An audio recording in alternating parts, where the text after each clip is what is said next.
शहर के शोर शराबे से दूर जंगल के नज़दीक उसने अपना एक छोटा सा फार्म हाउस बनाया हुआ था।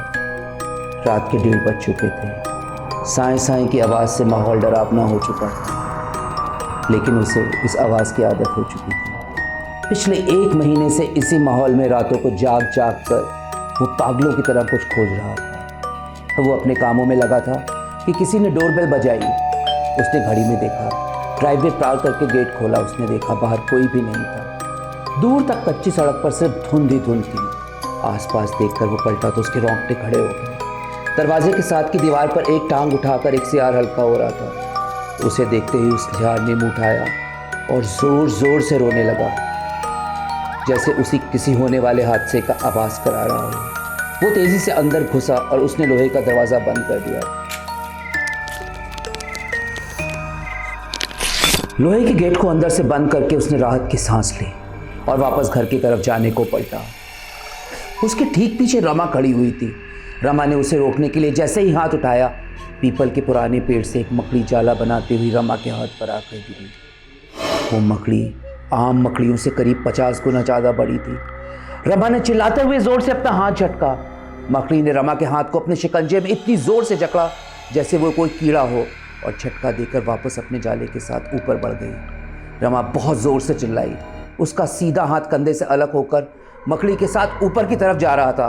खून की बौछार से उसने अपनी आंखें बंद कर ली और पागलों की तरह अपने कुर्ते की बाजू से अपने मुंह को पोंछने लगा। उसने आंखें पोंछकर अपनी आंखें खोली। सामने कोई भी नहीं था, सिर्फ कोहरा और सन्नाटा। रमेश, आज फिर ज़्यादा चढ़ा ली है तुमने। चलो वापस चलकर अपने काम पर लगो, बहुत ज़्यादा वक्त नहीं है तुम्हारे पास। वो अपने आप से बोला और तेजी से मकान की तरफ बढ़ गया। गए 5 दिनों से वो इस मकान में कुछ कागजात खोज रहा था, लेकिन नाकामी ही हाथ लग रही थी। उसने मेन डोर बंद किया और अंदर की तरफ बढ़ गया। उसके पीछे से पीपल के पेड़ से खून भरी बाजू ज़मीन पर आ गिरी। ये शायद रमा की बाजू थी। नशे में धुत होने के कारण रमेश बेसुध सो रहा था। उसकी नाक तेजी से बज रही थी। इसी ने कमरे को बहुत ज़्यादा ठंडा कर दिया था। दोहर को अपने चारों तरफ जोर से लपेटते हुए उसने मुंह को भी दोहर से ढक लिया।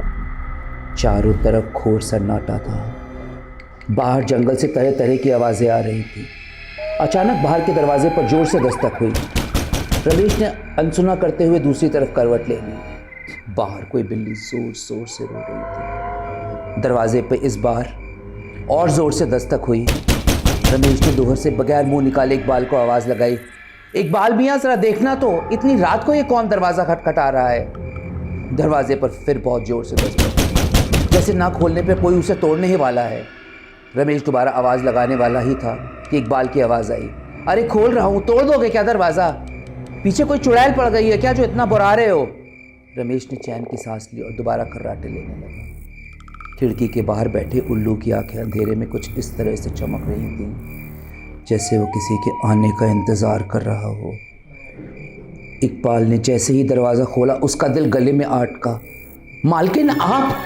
दरवाजे पर रमा को देखकर वो भौचक्का रह गया था। रमा के कपड़े मिट्टी से सने हुए थे और उसके पास से एक अजीब सी बदबू आ रही थी। बदबू इतनी तेज़ थी कि बर्दाश्त से बाहर हो रही थी। इकबाल उबकाई लेता हुआ बाथरूम की तरफ भागा। रमा धीरे कमरे से रमेश के बेडरूम की तरफ बढ़ने लगी। हॉल में दीवार पर लगी रमेश के साथ अपनी तस्वीर को देखकर उसने अपने होठ बाहर की तरफ निकालते हुए तस्वीर पर जोर से थूका। रमा के दांत पीले पड़े हुए थे और उसके मुंह से बदबू का जोर का भपका आ रहा था। कमरे के दरवाजे को खोलकर धीमे से रमा पलंग की तरफ बढ़ी। एसी की हवा से उसका पल्ला कंधे से सरक गया था। उसके बगैर बाजू के कटे हुए कंधे से अभी भी खून टपक रहा था। उसने अपना दूसरा हाथ उठाया जिसमें उसने अपना कटा हुआ हाथ पकड़ा हुआ था। रमेश, रमेश उठो, मैं बहुत तकलीफ में हूँ। रमेश, उसके होंठों से गिड़गिड़ाती हुई आवाज़ निकली। रमेश ने दूसरी तरफ करवट बदली। करवट बदलने में रमेश के चेहरे पर से दोहर हट गई। रमा ने उसके चेहरे के पास आकर फिर आवाज़ लगाई, रमेश, रमेश। बदबू से एकाएक रमेश की नींद खुल गई। उसने देखा रमा अपने एक हाथ में अपना एक कटा हुआ हाथ लेकर उसे मारने जा रही है। उसने चिल्लाने के लिए मुंह खोला ही था कि कटे हुए हाथ से टपकती हुई कुछ बूंदें सीधे उसके हलक में जा गिरी। इससे पहले कि वो उठ पाता, रमा ने अपना कटा हुआ हाथ उसके सर पर तेजी से दे मारा और उसके सर से खून का एक तेज फव्वारा छूटा, जिसके छींटे उड़कर खिड़की के शीशे पर बैठे उल्लू के ऊपर जा गिरे। ऐसा लगा जैसे उस उल्लू की आंखें खून से भर गई हो। कराहते हुए रमेश ने करवट बदलकर उठने की कोशिश करी, मगर लुढ़क कर पलंग से नीचे गिरा और बेहोश हो गया। चारों तरफ एकाएक अंधेरा हो गया, जैसे लाइट चली गई हो। अंधेरे में बेडरूम का दरवाज़ा खुला और फिर उसके बंद होने की आवाज़ आई। खिड़की पर बैठा उल्लू उड़ गया था। रमेश ने धीरे धीरे आंखें खोली। उसका सर दर्द से बुरी तरह फट रहा था। उसने कराहते हुए करवट बदलने की कोशिश करी। आप सीधे ही लेटे रहे अभी कुछ घंटों तक, करवट ना ही ले तो शुक्र है आपका बहुत बचाव हो गया कि बोतल का कांच आपके किसी आंख में या आसपास लग जाता तो बहुत ज़्यादा दिक्कत हो जाती। डॉक्टर ने उसका कंधा थपथपाते हुए कहा। कांच? मगर रमेश ने कुछ याद करने की कोशिश करते हुए कहा, कल रात नशे में आप पलंग से ज़मीन पर गिर गए थे। ज़मीन पर पड़ी हुई ये सारी खाली बोतलों में से आपका सिर टकराया और कांच आपके सिर पर धंस गया। डॉक्टर ने अपना बैग बंद करते हुए कहा। इकबाल, ये डॉक्टर क्या बोल रहे हैं? रमेश ने इकबाल की तरफ देखते हुए कहा। मैं अभी डॉक्टर को छोड़कर आ रहा हूँ, इकबाल ने कहा और डॉक्टर को लेकर कमरे से बाहर निकल गया। इकबाल, मगर दरवाज़ा तो तुमने ही खोला था ना रमा के लिए। भैया, मैं आपको कितनी बार समझा चुका हूँ, ऐसा कुछ भी नहीं हुआ था। रमा भाभी को तो क्या, किसी चिड़िया को भी पूरी रात मैंने अंदर आते नहीं देखा। इकबाल ने रमेश को सहारा देकर दवाई खिलाते हुए कहा।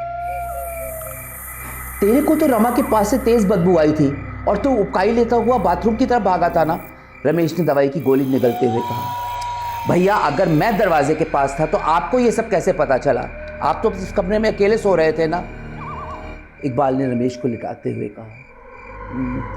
बात तो तू सही कह रहा है, रमेश ने अपनी आंखें बंद करते हुए कहा। मगर तुझे पता है, मैं इतनी ज़्यादा भी नहीं पीता हूँ कि होश खो बैठूँ। चलो भैया, अभी आप थोड़ा आराम से सोने की कोशिश करो। वैसे भी खून ज़्यादा निकल गया है। अगर रोज़ की तरह मैं सुबह आया होता तो पता नहीं क्या होता। शुक्र है मैं रात में यहीं रुक गया था। चलिए, मैं खाने का इंतज़ाम करता हूँ, इकबाल ने बाहर निकलकर दरवाज़ा भीड़ते हुए कहा। बाहर हॉल से गुजरते समय इकबाल की नज़रें दीवार पर लगी रमा और रमेश की तस्वीर पर पड़ी। लाल रंग के तागों से शीशा भरा पड़ा हुआ था, जैसे किसी ने जी भर कर खून थूक दिया हो। उसने अपने कंधे से झाड़न ली और तस्वीर साफ करने लगा। बाहर के बाथरूम से अभी तक उल्टी की बदबू आ रही थी। रमा यार, अब तुम भी आ जाओ, कभी तो यार साथ में बैठ के खाना खा लिया करो। खाने की टेबल पर रमेश ने रमा को आवाज़ लगाते हुए कहा। अगर मैं साथ में बैठ गई तो तुम्हें ये गरम गरम लच्छे पराठे कहाँ से मिलेंगे? रमेश की प्लेट में पराठा रखते हुए रमा बोली। वो तो तुम ठीक कह रही हो, अगर तुम चली गई तो ये गरम गरम पराठे खिलाएगा कौन मुझे? रमेश ने पराठे का कौर तोड़कर मुंह में रखते हुए दूसरा कौर रमा की तरफ बढ़ाया। क्यों, मुझे कहाँ भेज रहे हो? जहाँ भी जाऊँगी तुम्हारे साथ ही जाऊँगी, अकेली तो मैं कहीं जाती नहीं, तुम्हें पता है। रमा ने मुस्कुराते हुए रमेश की कटोरी में रायता परोसते हुए कहा। रमा को खाना बनाने का बहुत शौक था। 10 नौकर होने के बावजूद मलसाल है, रसोई में कोई कुछ बना ले। अरे यार, मेरी ऐसी औकात कहाँ, ये सारी की सारी रियासत आपकी है, मैं तो सिर्फ मुलाजिम हूँ आपका, जिसको आपके पिताजी ने अपॉइंट किया है, और अब मुलाजिम आपका पति हो गया है। रमेश ने रमा का हाथ पकड़ते हुए कहा। रमेश, ज़रा सा इंतज़ार करना, मैं खीर लेके आ रही हूँ, रमा ने रसोई से आवाज़ लगाई। रमेश ने घबराकर सिर उठाकर देखा। उसने रमा का कटा हुआ हाथ पकड़ा हुआ था, जिससे खून टपक टपक कर उसके रायते की कटोरी में गिर रहा था। चिल्लाकर उसने रमा के हाथ को दूर फेंका। हाथ उछलकर सीलिंग फैन से टकराया। रमेश ने मुंह उठाकर देखा तो सीलिंग फैन से एक बहुत बड़ी मकड़ी तेज़ी से उसके मुंह के अंदर जाकर गिरी, जिसके हाथ बहुत तेज़ी से उसके गले के बहुत नीचे जाने लगे थे। रमेश पागलों की तरह अपना सारा बदन खुजलाने लगा। उसे ऐसा लगा जैसा उसका बदन बुरी तरह जल रहा हो। उसने चिल्लाने के लिए मुंह खोला ही था कि मुंह से मकड़ी बाहर निकली और उसके पूरे चेहरे को अपने शिकंजे में ले लिया। किचन से कुछ पकाने की आवाज़ें आ रही थी। रमेश की सांसें टूटने लगी थी। वो बुरी तरह छटपटा रहा था। मकड़ी का शिकंजा उसके चेहरे पर बढ़ता ही जा रहा था। किसी ने उसके सिर को पीछे से खाने की प्लेट पे दे मारा। मकड़ी का खून निकलकर खाने की प्लेट पर जा गिरा। और कुछ खून रमेश के मुंह के अंदर चला गया। पीठ पर किसी के हाथ की चोट पड़ने से रमेश ने उबकाई ली और मछली की अटकी हुई हड्डी उसके गले से निकलकर प्लेट में आ गिरी। रमेश जोर जोर से सांसें लेने लगा। भैया आप ठीक तो है ना? पीछे खड़े इकबाल ने उसकी पीठ थपथपाते हुए कहा।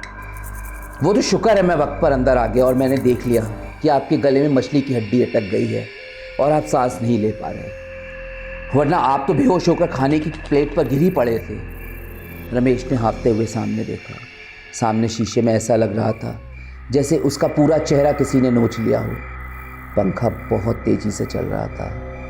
पंखे के ऊपर एक मकड़ी बहुत तेज़ी से अपना जाला बना रही थी, जिसमें एक कीड़ा फंसा हुआ पूरी तरह छटपटा रहा था।